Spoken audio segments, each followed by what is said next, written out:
Hi, இன்றைக்கி Tuesday afternoon லஞ்சுக்கு தக்காளி குருமா தான் பண்ணியிருந்தேன். எப்படி செய்யலான்னு பார்த்துடலாம். முதல்ல ஒரு பாத்திரத்தில் எண்ணெய் ஊற்றிக்கோங்க. ஒரு 3 ஸ்பூன் அளவுக்கு ஊற்றிட்டு எண்ணெய் காஞ்சதுக்கு அப்புறமா கடுகு, உளுந்து, சோம்பு, பட்டை, கிராம்பு, ஏலக்காய் சேர்த்துக்கோங்க. ஒரு கொத்து கருவேப்பிலை போட்டுக்கோங்க. சின்ன வெங்காயம் ஒரு 15 20 எடுத்திருக்கேன். இதுக்கு சின்ன வெங்காயம் போட்டால் தான் ரொம்ப நல்லாயிருக்கும். இது நல்லா வதங்குறதுக்கு தேவையான மஞ்சத்தூள் போட்டுக்கோங்க.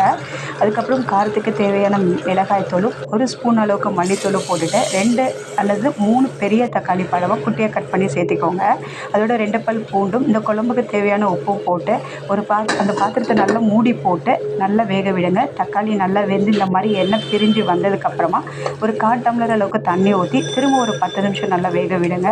அது வேகிறதுக்குள்ளே ஒரு தேங்காய் பேஸ்ட் ரெடி பண்ணிடலாம். தேங்காய், 1 ஸ்பூன் சோம்பு, 1 ஸ்பூன் ஜீரகம் போட்டு அந்த பேஸ்ட்டை நம்ம இந்த குழம்புல நல்லா ஊற்றிட்டு நல்லா இன்னும் ஒரு 10 நிமிஷம் வேக விட்டு கடைசி தேவையான அளவுக்கு கொத்தமல்லி தூவி இறக்கிட்டிங்கன்னா கம கமன்னு தக்காளி குருமா ரெடி ஆயிடும். தேங்க்யூ.